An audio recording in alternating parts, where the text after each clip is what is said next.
감사합니다. 또 이 새벽에 우리를 깨워주시고 하나님 우리의 은혜 자리에 나오게 하시니 감사합니다.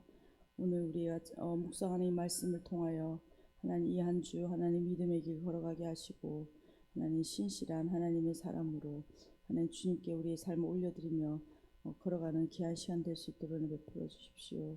감사드렸고 예수 그리스도로 기도드렸습니다. 아멘. 찬송가 401장 찬양 드리시겠습니다.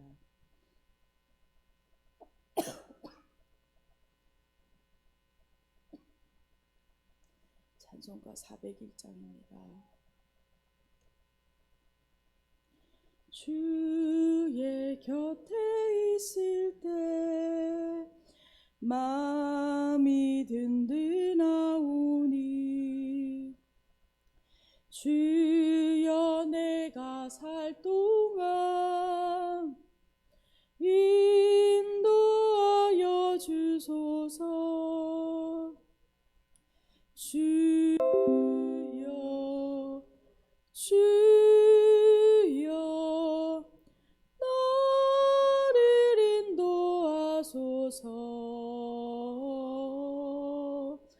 바른 세상 살 동안 주여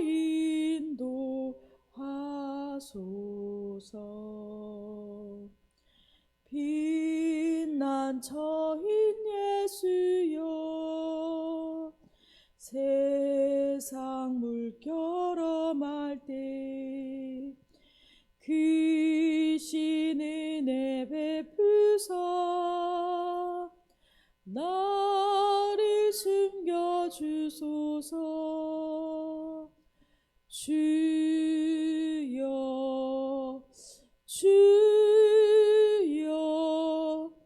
나를 인도하소서.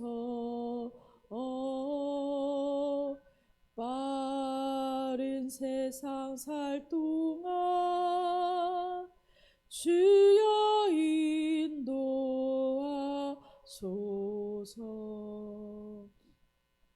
세상 풍파진 않은 영화로운 나라와 눈물 없는 곳으로 들어가게 하소서. 주여 주여 나를 인도하소서. 빠른 세상 살 동안 주여 인도하소서. 아멘. 오늘 함께 보실 하나님의 말씀은 창세기 8장 1절에서 12절까지 말씀입니다. 창세기 8장 1절에서 12절까지 말씀입니다. 다 찾으신 줄 알고 함께 읽도록 하겠습니다. 하나님이 노아와 그의 함께 방주에 있는 모든 들짐승과 가축을 기억하사 하나님이 바람을 땅 위에 불게 하심에 물이 줄어들었고 깊음의 샘과 하늘의 창문이 닫히고 하늘에서 비가 그치매 물이 땅에서 물러가고 점점 물러가서 150일 후에 줄어들고 일곱째 달 곧 그 달 11일 날에 방주가 아라랏 산에 머물렀으며 물이 점점 줄어들어 열째 달 곧 그 달 초하루 날에 산들의 봉우리가 보였더라. 40일을 지나서 노아가 그 방주에 낸 창문을 열고 까마귀를 내놓음에 까마귀가 물이 땅에서 마르기까지 날아 왕래하였더라. 그가 또 비둘기를 내놓아 지면에서 물이 줄어들었는지를 알고자 하매 온 지면에 물이 있으므로 비둘기가 발 붙일 곳을 찾지 못하고 방주로 돌아와 그에게로 오는지라. 그가 손을 내밀어 방주 안 자기에게로 받아들이고 또 7일을 기다려 다시 비둘기를 방주에서 내놓음에 저녁 때에 비둘기가 그에게로 돌아왔는데 그 입에 감람나무 새 잎사귀가 있는지라. 이에 노아가 땅에 물이 줄어든 줄을 알았으며 또 7일을 기다려 비둘기를 내놓음에 다시는 그에게로 돌아오지 아니하였더라. 아멘. 저희는 지금 이제 노아 시대의 홍수 심판의 말씀을 묵상하고 있습니다. 하나님께서는 이 땅에 관영한 죄를 심판하시고 또 그 심판은 하나님의 백성을 또 구원하시는 그 동일한 심판과 구원은 동전의 그 양면과 같이 한 세트라는 것을 알 수 있죠. 오늘 특별히 광복절인데 일본의 심판, 일본의 멸망은 우리나라의 구원을 가져왔던 광복을 가져왔던 것처럼 하나님께서 이 심판은 또한 이 노아라는 그 한 가정을 구원하시는 통하여 구원하시는 구원의 여정입니다. 세상을 홍수로 심판하실 때 하나님의 사람 노아를 준비하셨고 이제 구원의 방주를 만들어서 구원을 행하셨습니다. 어제 본문은 그 구원보다는 그 구원과 심판 중에 심판에 더 초점이 맞추어져 있었습니다. 오늘 본문은 이제 철저하고 그 엄중한 그 하나님의 심판을 지나서 이제는 하나님의 구원을 보게 되는 내용입니다. 1절입니다. 하나님이 노아와 그와 함께 방주에 있는 모든 들짐승과 가축을 기억하사 하나님이 바람을 땅 위에 불게 하심에 물이 줄어들었고 깊음의 샘과 하늘의 창문이 닫히고 하늘에서 비가 그침에 물이 땅에서 물러가고 점점 물러가서 150일 후에 줄어들고 이 8장은 7장과 전혀 다른 분위기를 어제 말씀과 다른 분위기를 보여주고 있습니다. 7장은 물이 범람할 뿐만 아니라 모든 산 위에 뒤덮였다라고 말합니다. 그러나 이제 8장은 그 비가 그치고 150일 후에 물이 줄어들기 시작했음을 보여주고 있습니다. 1절에서 자연현상에 대해서 뭐라고 말하냐면 하나님께서 행하셨다라고 기록하고 있습니다. 근데 먼저 보면 하나님께서 기억하셨다라고 말하고 있죠. 다시 말하면 하나님께서 생각하셨다라는 것입니다. 이 표현은 성경에서 특별한 상황에서만 이 말이 기록되고 있습니다. 하나님께서 어떤 사람을 기억하셨다라는 표현은 그것은 환난에서 구원하신다라는 그 하나님의 이 환난과 구원의 전환을 나타내는 표현입니다. 이렇게 하나님께서 이제는 그 구원을 행하신다라는 것을 1절을 통해서 보여주고 있는 것이죠. 하나님께서는 바람을 즉 그 원어로 보면 루아흐 하나님의 영 성령을 의미하는데 바람을 땅 위에 불게 하심이라고 표현하고 있습니다. 이것은 창세기 2장 1장 2절 말씀을 우리가 다시 기억하게 하는데요. 그 하나님의 영, 그 루아흐는 수면 위에 운행하시니라라고 말씀하셨던 그 표현과 동일합니다. 이것은 무슨 말이냐면 즉 하나님께서 이 홍수 심판을 통하여 세상을 다시 창조 이전에 그 물로 뒤덮여 있던 가득 차 있던 그 상태로 돌리시고 이제는 그 구원 새 창조를 행하시고 계신다라는 것을 보여주죠. 그래서 창세기 1장이 하나님의 창조를 보여주었듯이 이제 8장은 노아를 생각하심으로 새로운 창조가 일어나고 있다라는 것을 보여주고 있습니다.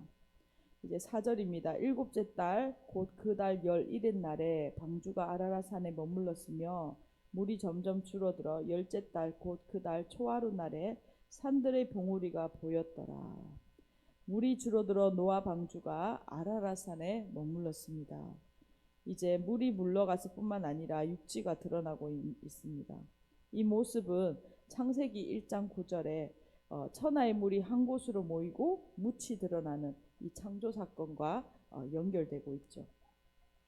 특별히 4절에 머물렀다라는 단어가 있는데요. 이 단어는 원어로 누아흐입니다. 이 말은 머물렀다, 쉬다 이라는 뜻인데 이 누아흐는 노아, 쉼, 안식이라는 이름을 가진 노아와 동일한 의미를 가지고 있는 단어입니다. 하나님께서는 사람을 에덴 동산에 두시고 그들에게 그 쉼을 허락하셨습니다. 그러나 인간은 범죄함으로 이제 더 이상 쉬지 못하는 존재가 되었죠. 방주가 머물렀다는 표현은 하나님께서 이제 새로운 창조를 시작하시고 인간에게 다시 그 누아흐 쉼을 주시고 계신다라는 것을 이제 4절을 통하여 표현하고 있습니다. 하나님께서 이루시는 새 창조, 또한 예수 그리스도로 인하여 우리를 새 창조하셨는데, 새 창조를 통하여 하나님의 백성들, 하나님의 자녀들은 죄에서 누리지 못하던 그 쉼을 이제 그리스도 안에서, 예수 그리스도 안에서 참 평안과 참 자유를 누리는 그 쉼을 누리게 되었습니다. 그런데 그 쉼을 우리는 매일매일 우리의 삶 가운데서, 하나님과 동행하는 삶 가운데서 그것을 누려야 하는 것이죠. 저와 우리들 교회 성도님들이 그 하나님께서 우리 가운데 쉼을 허락하신 그 쉼을 우리가 누리며 그 안에서 하나님과 동행하며 살아가는 귀한 하루하루 되기를 간절히 소망하는 마음입니다. 6절입니다. 40일을 지나서 노아가 그 방주에 낸 창문을 열고 까마귀를 내놓음에 까마귀가 물이 땅에서 마르기까지 날아 왕래하였더라.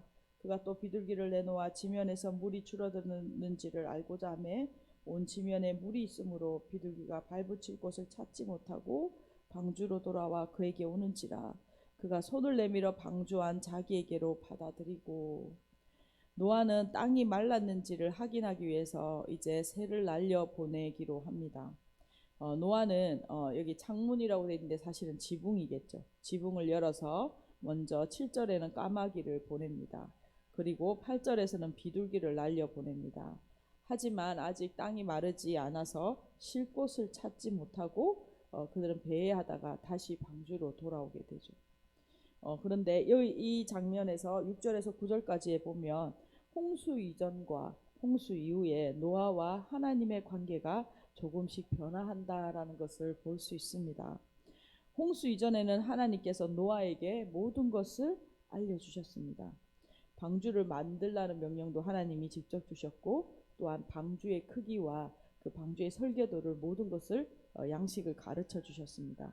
또한 방주에 들어갈 동물들의 숫자 등 여러 가지를 세심하게 구체적으로 알려주셨죠. 그러나 이제 홍수 이후에는 어떻습니까? 하나님께서 물이 얼마나 말랐는지 어떠한 정보도 주시지 않으시죠. 그렇기에 이제는 노아가 스스로 새를 보내 확인하고 있는 장면입니다. 10절입니다. 또 7일을 기다려 다시 비둘기를 방주에서 내놓음에 저녁 때에 비둘기가 그에게로 돌아왔는데 그 입에 감람나무 새 잎사귀가 있는지라. 이에 노아가 땅에 물이 줄어든 줄을 알았으며 또 7일을 기다려 비둘기를 내놓음에 다시는 그에게로 돌아오지 아니하였더라. 노아는 이후에 7일 간격으로 비둘기를 2차례 날려보냅니다. 두 번째 비둘기가 감람나무 새 잎사귀를 물고 돌아온 것을 통해서 노아는 이제 물이 줄어들었음을 확인했고 또 새로운 생명이 움트고 있음을 알 수 있습니다. 이제 비둘기가 살 수 있는 환경이 됐기 때문에 다시 돌아오지 않은 것이죠. 그래서 마지막으로 보낸 비둘기가 돌아오지 않았습니다. 이것을 통해 우리가 새로운 생명이 시작되었음을 노아는 알게 된 것이죠. 오늘 말씀 요약하면서 같이 기도했으면 좋겠습니다. 하나님께서는 홍수 심판 이후에 지금 새로운 창조, 새 창조를 실행하고 계시는 과정을 오늘 본문은 기록하고 있습니다. 노아를 기억하셨다라는 것을 우리가 다시 한번 묵상합니다. 그리고 노아를 기억하셔서 심판에서 구원하셔서 그에게 주신 것은 바로 하나님 안에서 누리는 노아의 쉼을 허락하셨습니다. 태초에 에덴 동산에서 누렸던 그 쉼을 다시 하나님의 백성에게 주시는 것이죠. 오늘 하나님의 자녀로 우리 또한 하나님 안에서 참된 쉼을 누리는 우리 가운데 그 은혜를 받았습니다. 그 인생 안에 우리의 하나님이 주시는 그 참된 쉼과 그 안식을 누리는 우리의 하루하루 되기를 소망하고 그 안식을 경험하는 이 한 주 되기를 간절히 소망합니다. 오늘 주시는 말씀 가지고 함께 기도하며 나아가겠습니다. 하나님 감사합니다. 하나님 노아의 홍수 심판에 또한 하나님 이 세상을 심판하실 뿐만 아니라 또한 노아 한 사람을 구원하시고 그 가족을 구원하시고 하나님 그 다시 한번 하나님 창조 이전의 상태로 돌아간 하나님 이 땅을 다시 회복시키는 과정들, 새 창조하시는 하나님 과정들을 우리가 살펴보았습니다. 하나님 노아가 150일을 기다려서 하나님 주님 그 방주 안에서 안식을 누리며 하나님 행하실 일들을 기다렸던 것처럼 하나님 우리 가운데 믿음의 인내가 있게 하여 주시고 또한 하나님 우리 가운데 하나님 안에 참된 안식을 누리는 은혜를 다시 회복하신 것처럼 하나님 우리가 새 창조를 통하여 하나님 우리 가운데 주시는 참된 평안과 안식을 누리며 공급받으며 살아가는 인생 될 수 있도록 은혜 베풀어 주십시오. 특별히 하나님 교회 공동체가 하나님 그 하나님의 쉼을 경험할 수 있는 거룩한 하나님 아버지 노아의 방주와 같은 하나님 장소 될 수 있도록 은혜 베풀어 주십시오. 주님 감사합니다. 하나님 광복절 이 아침 특별히 하나님 우리 가운데 이민족 가운데 하나님 구원을 허락하시고 하나님 새로운 자유의 빛을 허락하셨는데 하나님 우리 가운데 하나님 그 주님의 구원을 하나님 우리가 누리며 하나님 우리 가운데 주신 회복해 하신 참된 안식을 누리는 하나님 귀한 하나님 가정과 공동체 될 수 있도록 은혜 베풀어 주십시오. 하나님 150일을 기다려 하나님 그가 하나님 안에서 하나님 기다렸던 것처럼 말씀을 끝까지 붙들고 하나님 우리 가운데 보이지 않지만 하나님 행하시고 계신 새 창조를 바라보며 하나님 기다리며 인내하며 말씀 붙들고 하나님 끝까지 하나님 주님께로 나아갈 수 있는 노아와 같은 가정들 될 수 있도록 은혜 베풀어 주십시오. 하나님 우리 가운데 구원을 행하시며 하나님 참된 안식 가운데 거하게 하실 주님을 인하여 찬양합니다. 감사드리옵고 예수 그리스도 이름으로 기도드렸습니다. 아멘. 함께 기도하시겠습니다.